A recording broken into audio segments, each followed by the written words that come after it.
Selamat datang di perkuliahan studi kelayakan bisnis. Hari ini kita masuk di pertemuan awal, di pertemuan pertama. Kita akan mempelajari tentang konsep dasar studi kelayakan bisnis.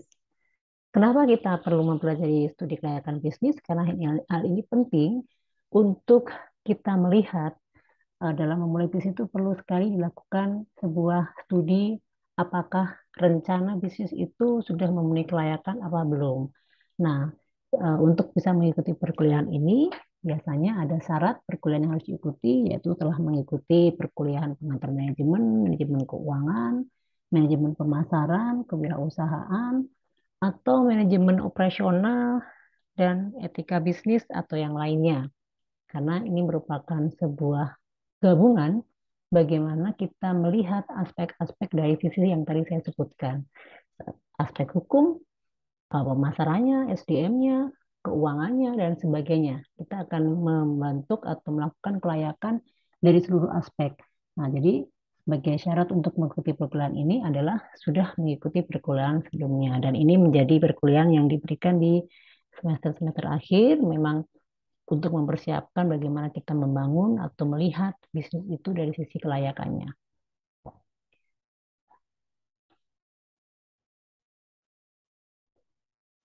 Tujuan dari pembelajaran diharapkan kepada seluruh mahasiswa yang mengikuti perkuliahan ini mampu memahami tentang konsep studi kelayakan bisnis.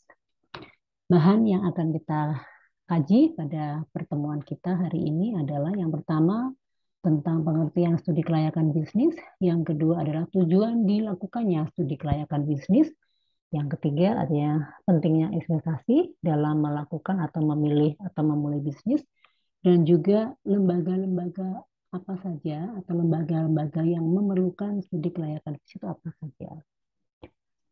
Baik, sebagai pengantar saya mau menyampaikan kaitannya dengan kenapa kita perlu belajar kelayakan bisnis. Karena kalau berbicara bisnis, berbicara tentang perusahaan atau berbicara tentang pelaku usaha, itu sudah pasti ada beberapa hal yang harus diperhatikan karena memang kondisi saat ini, memang kondisi untuk saat ini dan yang akan datang itu sangat tidak ada kepastian. Artinya kita berhadapan dengan ketidakpastian. Contoh saja kemarin tiba-tiba kondisi sudah stabil, kondisi ekonomi sudah baik, tiba-tiba kita dihadapkan dengan masa pandemi selama 2 tahun. Nah, itu akhirnya menggoncangkan seluruh dunia secara global dan itu juga berdampak kepada bisnis yang semuanya akan mengalami kerugian, runtuh, bahkan tidak bisa sustainability dan ada beberapa yang datang baru, mulai bisnis barunya. Nah, itu adalah kondisi yang disebut bahwa saat ini ke depan itu adalah penuh dengan ketidakpastian. Sehingga dalam menghadapi ketidakpastian itu tentunya bagi pelaku bisnis itu ada hal-hal yang perlu dipertimbangkan khususnya dalam memulai satu bisnis. Karena melakukan bisnis itu tidak mudah. Salah satunya adalah modal. Nah, itu perlu dipertimbangkan dan juga jenis bisnis yang dilakukan saat ini dengan kondisi saat ini apa saja yang cocok. Supaya apa? Supaya itu bisa diterima atau itu bisa sustain dan juga apakah bisnis-bisnis itu sudah memenuhi atau sudah memenuhi kelayakannya dari aspek mana saja, dari pengelolaannya, pemasarannya, atau tenaga kerjanya, SDM-nya, secara etika bisnisnya sudah terpenuhi apa tidak. Nah, itu terlihat dari hal ini. Nah, oleh sebab itu, uh, dalam studi kelayakan bisnis itu tentunya akan banyak melihatkan banyak tim dari berbagai hal sesuai dengan bidang atau aspek masing-masing seperti ekonom, hukum, psikolog, akuntan, rekayasa teknologi, dan lain sebagainya. Masuk ke dalam pengertian, di sini saya jelaskan bahwa menurut Kasmir dan Jakwar tahun 2020 itu menyatakan bahwa kelayakan bisnis suatu kegiatan yang mempelajari secara mendalam tentang suatu kegiatan atau usaha yang akan dijalankan. Nah, untuk menentukan layak atau tidaknya suatu bisnis itu bisa dijalankan atau tidak. Nah, ini teori ini hanya saya ambil sebagian karena selebihnya peserta mahasiswa bisa membaca kembali ke referensi-referensi yang sudah saya berikan. Nah, adapun tujuan utama dari studi kelayakan bisnis itu adalah di mana studi itu dilakukan untuk melakukan eh, penilaian atau kelayakan bisnis itu tentunya apakah bisnis itu bisa berdiri atau bisa jalan sesuai dengan harapan, sesuai dengan ekspektasi, baik jangka pendek atau jangka panjang. Serta untuk mengukur seberapa besar potensi usaha tersebut, baik dalam situasi mendukung maupun situasi yang tidak mendukung. Artinya bahwa bisnis yang kita jalankan atau yang akan kita jalankan itu sudah sesuai dengan rencana tidak. Nah, terus apakah ini hanya sifatnya sementara atau untuk sustainability, untuk keberlanjutannya? Nah, kalau tadi dihadapkan pada latar belakangnya bahwa kondisi bisnis atau kondisi pertumbuhan bisnis saat ini berhadapan dengan ketidakpastian, apakah bisnis itu akan bisa eh, stay atau bisa eksis dalam kondisi apapun? Nah, itu perlu ditinjau kembali atau dilakukan studi kelayakan. Nah, tujuan dari studi kelayakan bisnis itu sendiri ada 5, yaitu tujuan ini dilakukan adalah untuk menghindari risiko kerugian. Yang kedua adalah memudahkan perencanaan. Yang ketiga adalah memudahkan pelaksanaan pekerjaan. Yang keempat adalah memudahkan pengawasan. Dan kelima adalah memudahkan pengendalian. Yang dimaksud dengan menghindari risiko kerugian adalah yaitu untuk meminimalkan risiko yang tidak diinginkan. Jadi setiap bisnis pasti ada risiko, tetapi bagaimana kita meminimalis agar risiko itu tidak terjadi atau tidak sering terjadi. Nah, nah kalau untuk perencanaan ya seperti halnya kita memulai suatu kegiatan tentunya ada perencanaan ya terkait apa saja tadi saya sebutkan modalnya, terus tempatnya, terus eh, siapa yang mengelola, butuh karyawan berapa, kita mencapai profit berapa itu sudah direncanakan. Ya, berikutnya adalah memudahkan pelaksanaan pekerjaan, yaitu dengan adanya berbagai rencana, artinya dari rencana besar itu di breakdown, ya, untuk mencapai tujuan ada sasaran-sasaran yang harus dijelaskan. Nah, berikutnya adalah memudahkan pengawasan, di mana pengawasan ini akan membantu, ya, supaya kegiatan perusahaan atau bisnis itu tidak menyimpang, tidak melenceng dari rencana yang kita susun atau sesuai dengan ekspektasi yang kita akan buat. Nah, mengudahkan pengendalian, ya tentunya manfaat dari studi kelayakan bisnis ini adalah untuk melakukan kendali atau mengendalikan pelaksanaan agar tidak berantakan dan tujuan pelaksanaan dapat tercapai. Nah, ini adalah tujuan dari studi kelayakan bisnis. Selanjutnya, kita akan melihat dari manfaatnya. Nah, manfaatnya studi kelayakan bisnis itu seperti apa? Yang pertama jelas kalau studi ini akan membantu lebih membuat rencana itu terwujud dengan baik, ya tentunya akan bisa membantu dalam merencanakan sebuah keuntungan atau profit yang memang menjadi tujuan utama dalam melakukan bisnis. Jadi financial benefit ya, keuntungan atau manfaat dalam segi ekonomi, perbaikan ekonomi. Nah, keuntungan manfaat yang diperoleh dari studi klien bisnis itu bisa satu dari yang tadi saya sebutkan ekonomi, yang kedua sosial. Artinya sosial manfaat sosial itu adalah eh, seperti pemerintah dan lembaga sosial itu berdampak pada eh, dari apa namanya kemanfaatan sosial. Satu ya kaitannya dengan pelayanan, yang kedua tentang dikenal dengan oleh masyarakat, pemerintah kan. Kalau pemerintah kan lebih ke publik ya, itu lebih lebih ada trust dari masyarakat khususnya. Nah, aspek penilaian studi kelayakan bisnis. Nah, ada beberapa hal yang harus kita perhatikan dari sisi aspek penilaiannya, karena studi kelayakan itu kan sifatnya untuk menilai, untuk meninjau apakah bisnis itu akan layak atau tidak. Penentuan layak atau tidaknya suatu bisnis itu memang biasanya harus memperhatikan dan tidak boleh melanggar ya, tidak boleh melewati atau melanggar dari ketentuan-ketentuan atau tidak boleh lewat atau harus harus memenuhi beberapa aspek. Nah, tiap bisnis tentunya punya masalah yang berbeda-beda. bisnis kecil, bisnis besar, bisnis perorangan, atau bisnis yang memang sudah melibatkan banyak SDM atau penanam saham. Nah, itu tentunya semakin eh, mengacu kepada aspek-aspek yang ditentukan. Tetapi walaupun berbeda, aspek-aspek itu adalah berlaku sama. Ya, teman mungkin lebih ditekankan kepada aspek-aspek yang utamanya.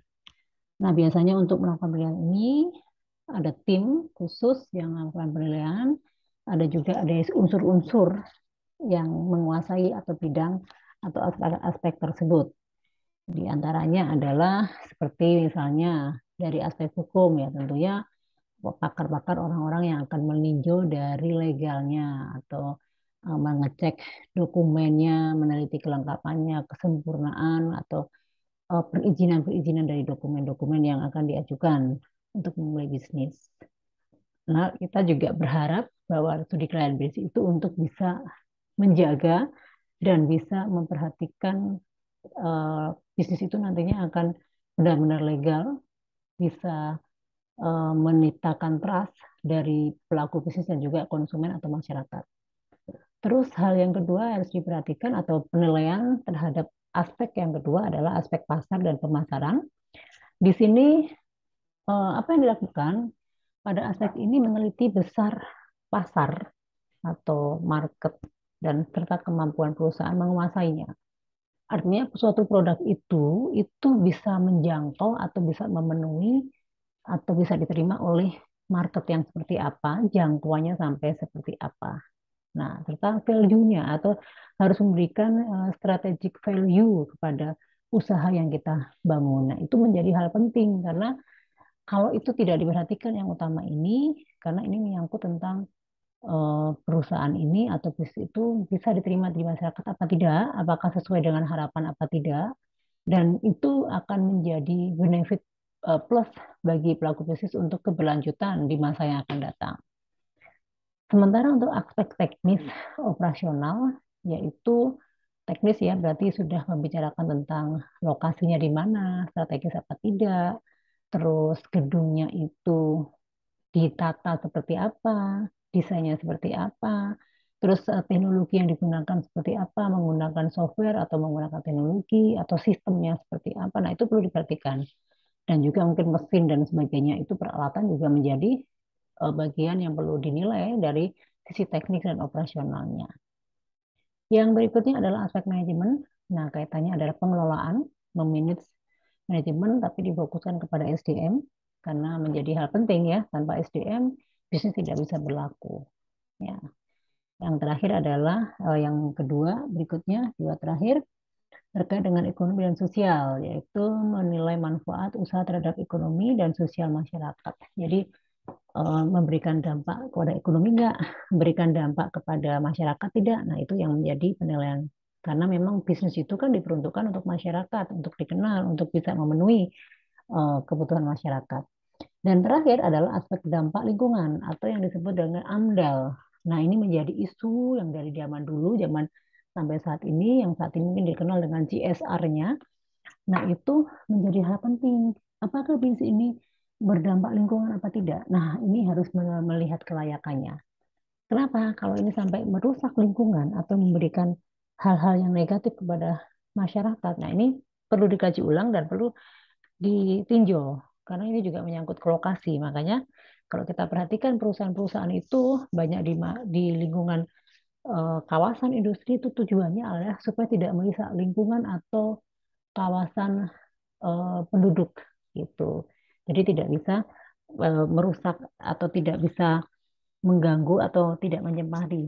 Nah, walaupun memang secara tidak langsung masih terjadi kerusakan lingkungan, tetapi setidaknya sudah diminimalisir karena tidak boleh berada di kawasan penduduk, rumah penduduk dan sebagainya. Nah, ini adalah tahapan proses bagaimana melakukan studi kelayakan bisnis untuk memulai suatu usaha. Maka apakah usaha tersebut, bisnis tersebut bisa go, ya, bisa running apa tidak, itu ada tahapan-tahapannya.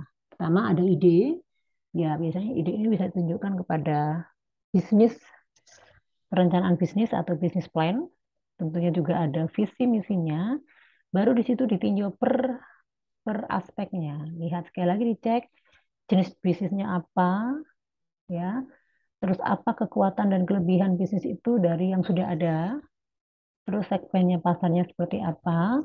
Terus bagaimana teknik produksi dan pelaksanaannya atau operasionalnya seperti apa, manajemennya seperti apa, aspek hukumnya itu terkait perizinan, ini termasuk jenis CV, PT, UD, atau perseroan. Nah, itu harus ada legal formalnya dari sisi hukum, dari perizinan.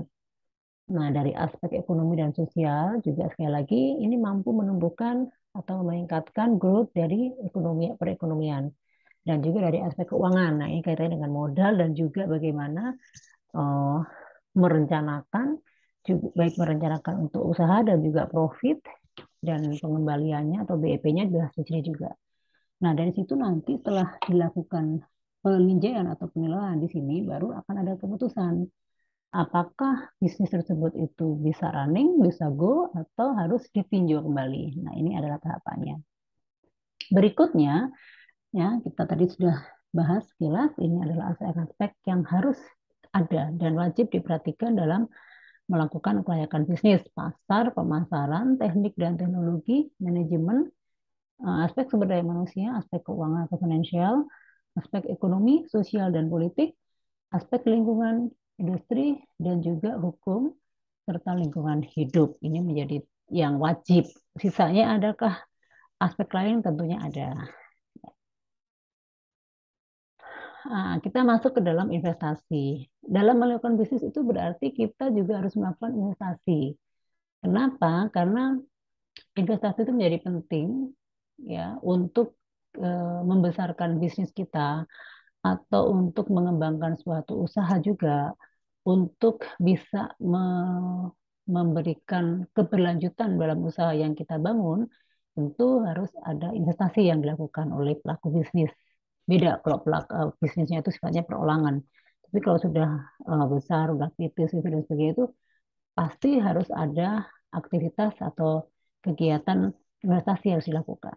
Nah, apa yang dimaksud dengan investasi? Menurut Abbas menyatakan bahwa memang cukup lama ini apa namanya referensinya, tetapi ini yang eh, lebih relevan ya. Investasi adalah konversi uang pada saat sekarang dengan perhitungan untuk memperoleh arus dana dan penghematan arus dana di masa yang akan datang. Jadi perlu ada cadangan atau perlu ada invest yang disimpan untuk ya dikonversi dengan uang.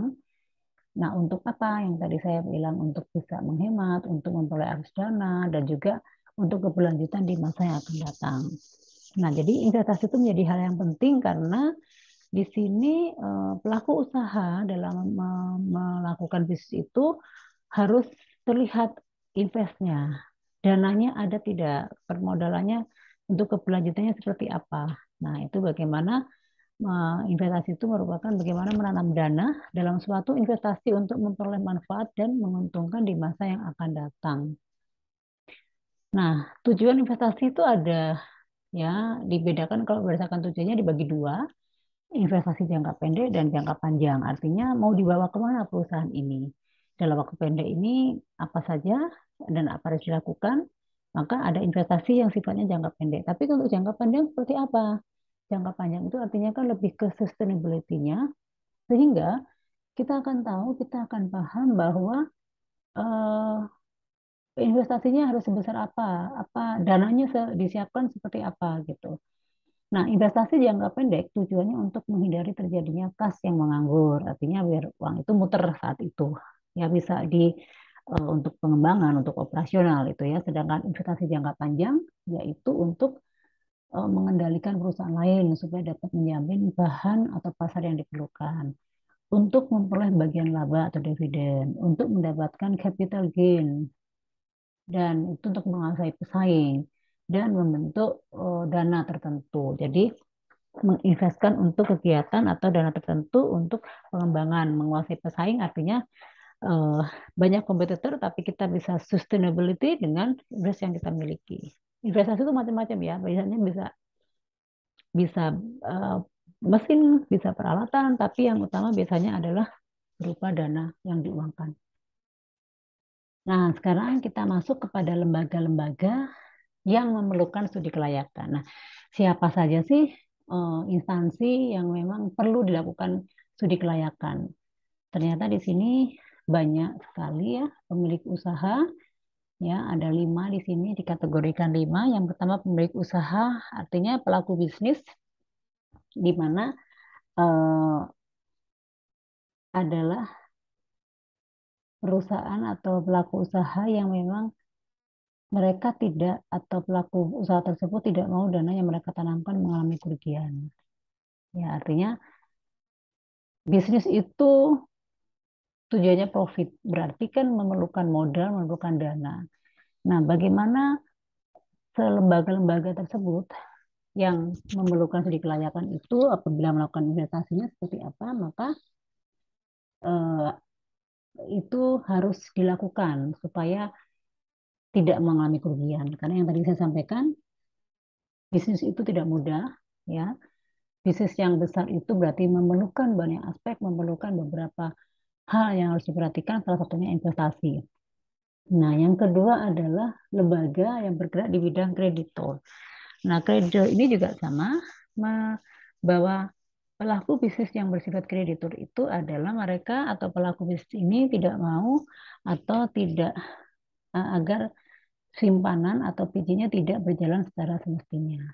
Nah, PJ-nya lancar-lancar saja, artinya eh, pada saat bisnis itu kita mengkreditkan atau meminjamkan atau sebaliknya itu kita memberikan pinjaman itu harus berjalan lancar seperti biasa. Karena kalau tidak lancar, tidak tidak apa namanya rutin, itu akan berdampak pada kerugian dari perusahaan tersebut gitu. Nah, yang berikutnya adalah pemerintah. Di sini diperlukan studi kelayakan. Kenapa? Karena memang bagaimana pemerintah itu sebagai pelayan publik atau eh, organisasinya adalah untuk layak kemaslahatan masyarakat, maka butuh meyakinkan apakah bisnis yang dijalankan itu memberikan benefit bagi perekonomian negara. Nah, ini penting ya, karena negara itu kaitannya dengan kas negara, maka perlu ditinjau dengan benar apakah ini membantu perekonomian atau memberikan benefit lebih peningkatan dari pertumbuhan dan peningkatan perekonomian itu yang menjadi hal yang terpenting.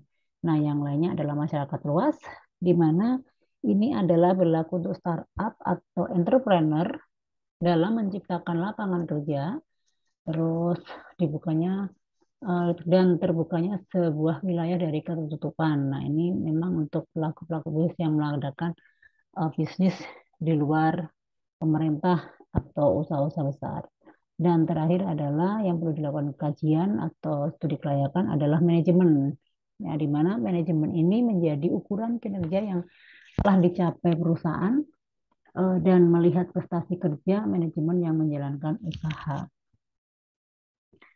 Demikianlah pertemuan atau materi yang bisa saya sampaikan. Apakah ada pertanyaan dari materi yang sudah disampaikan? Silakan nanti bisa chat dan bisa mengirimkan ke e-kampus jika ada pertanyaan.